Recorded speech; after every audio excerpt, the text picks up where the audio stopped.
Canada की तरफ से बहुत बड़ी अपडेट आ रही है। अब ब्रिटिश कोलंबिया भी न्यू रूल्स लेकर आ रहा है। क्या है मार्क मिलर की स्टेटमेंट्स, क्या वो अगेंस्ट जाएंगी या फिर हक में जाएंगी जो इंटरनेशनल स्टूडेंट्स हैं वहां पे स्टडी कर रहे हैं? आज की डेट में कनाडा बोल रहा है कि जी 5 लाख लोगों को हर साल पीआर देंगे 2026 तक। बट दूसरी तरफ देखिए 26 लाख टेम्पररी रेजिडेंस पे ऑलरेडी कनाडा में रह रहे हैं, तो किसको मिलेगी पीआर?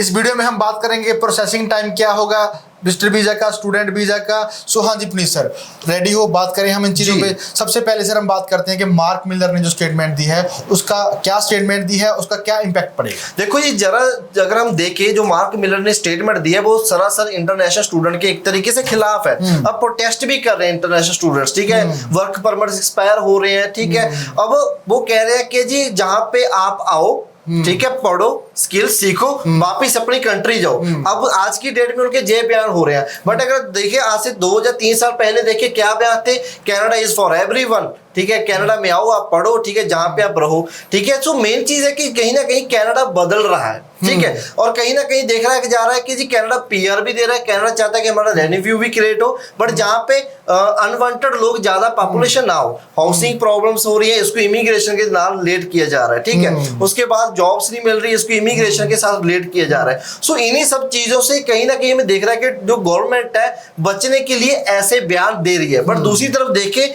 स्टूडेंट से बहुत ही बड़ा रेवेन्यू क्रिएट होता है सर, ठीक है, जिसको मैं नहीं सोच सकता कि कैनेडियन सरकार है जो इसको इग्नोर करेगी। और फर्दर देखा जाए अभी थोड़े से रूल्स है जो चेंज जरूर हुए हैं, बट कोई चीज बंद नहीं हुई है, इंप्रूवमेंट्स लेकर आ रहे हैं। वो अभी जो कॉलेज यूनिवर्सिटीज के ऊपर भी प्रेशर बना रहे हैं। वो कह रहे हैं कि जी आपने जो आपके पास बच्चा आ गया, इनरोल हो गया, उसने आपके पास जो बच्चा इनरोल हो गया वो आपके पास कितना रेगुलर आ रहा है, उसकी परसेंटेज क्या है, उसके एकेडमिक्स क्या है। अगर आप जे डायरेक्टली रिपोर्ट आईआरसीसी को नहीं करते देन आपका डीएलआई लाइसेंस हो जाएगा। जे ट्वीट भी था, ठीक है, स्टेटमेंट भी थी मार्क मिलर की तरफ से। कहीं ना कहीं पूरा प्रेशर, पूरा कंट्रोल अब इमिग्रेशन आईआरसीसी अपने हाथों में लेना चाहती है। जो ये स्टेटमेंट है सर, ये जो नए बच्चे जाने की ट्राई कर रहे हैं, जो जा रहे हैं, उनके लिए है या जो ऑलरेडी वहां पे रह रहे हैं उनके लिए भी है? देखो सर मैं कहता हूँ ये सभी के लिए है, ठीक है, दोनों के लिए। जो वहां पे ऑलरेडी स्टूडेंट है उनके लिए भी है, जहाँ पे जो स्टूडेंट के बाद पोस्ट स्टडी वर्क परमिट पे आ गए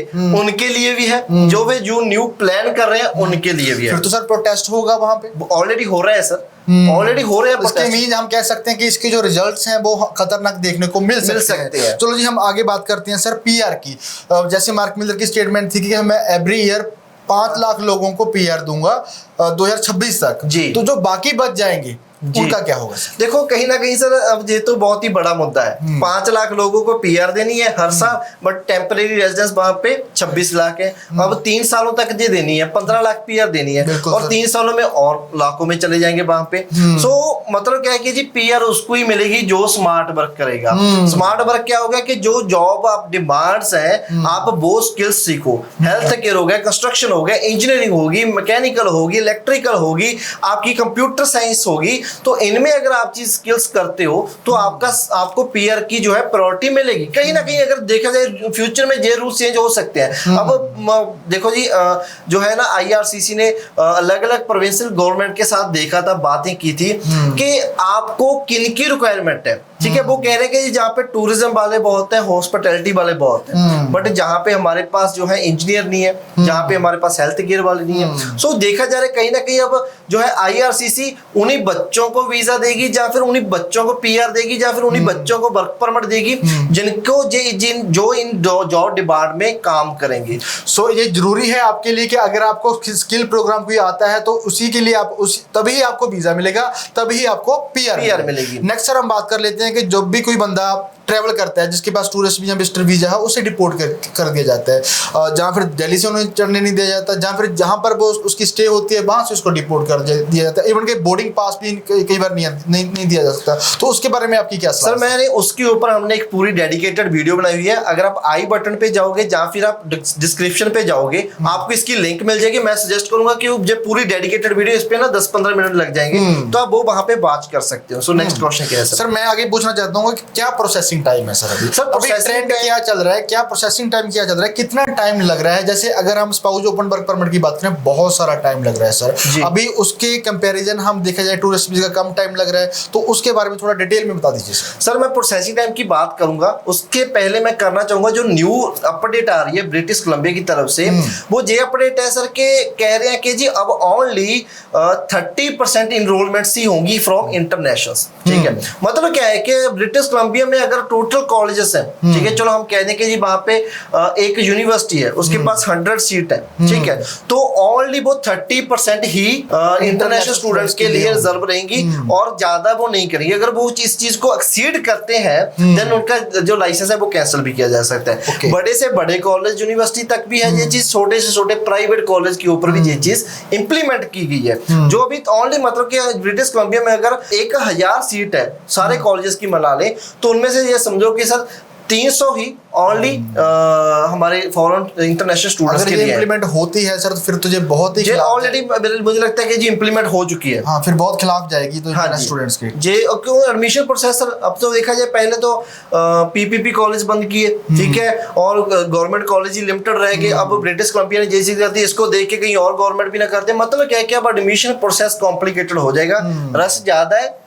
एडमिशंस कम है। तो आपने अगर करनी है जी, आपको यही एडवाइस है कि जल्द से जल्द एज सून एज पॉसिबल अपना एडमिशन प्रोसेस है जो स्टार्ट करो। सो बाकी सर आपका प्रोसेसिंग टाइम का था। टूरिस्ट विजिटर वीजे की अगर बात करें जी, आपको 60 या 65 डेज वेट करना चाहिए, ठीक है जी। उसके बाद क्योंकि ऑनलाइन भी 52 है, इन फील्ड में भी अगर हम बात करें तो 2-2.5 महीने लग रहे हैं। स्टडी वीजे का सर 4 वीक हो चुका है, गुड न्यूज है स्टडी वीजे के लिए। एंड बाकी अगर हम बात करें तो कईयों का वीजा सर 20 दिन में भी आ जाता है स्टडी वीजा, कईयों का वीजा का 35 दिन भी लग जाते हैं, तो अराउंड अब 30 डेज मिला के चलो।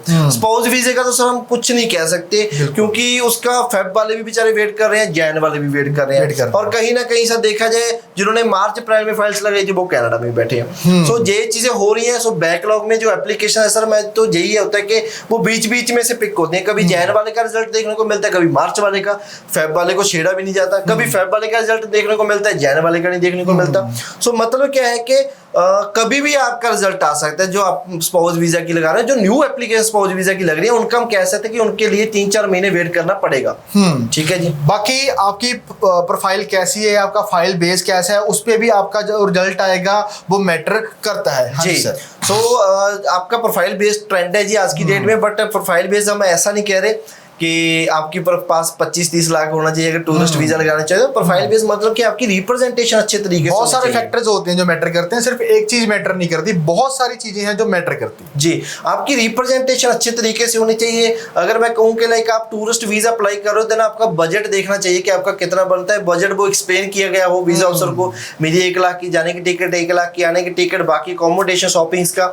उसके बाद आपके पास फिर कितना फंड है, उसके बजट के अकॉर्डिंगली फंड होना चाहिए। देन मैं कहूँगा कि जो आपका कवर लेटर है उसमें ties to India, ties to significant family ties आपका होना चाहिए, टाइज टू एसेट टाइज होनी चाहिए, इनकम सोर्स आपके अच्छे तरीके से एक्सप्लेनेशन हो, आपकी पर्पस ऑफ विजिट अच्छे तरीके से बनाया गया होना चाहिए कि आप कनाडा ही क्यों घूमना चाहते हो, ठीक है, आप सिंगापुर, मलेशिया, ऑस्ट्रेलिया, यूएसए वो वहां पे क्यों नहीं जा रहे। सो ये चीजें मैटर करती है रिप्रेजेंटेशन में। सो यही चीज थी आज की इस वीडियो में। बाकी अगर आपका कोई भी क्वेश्चन है आप कमेंट सेक्शन में भी आस्क कर सकते हो। बाकी सो इस वीडियो में इतना ही। नमस्कार, सत श्री अकाल।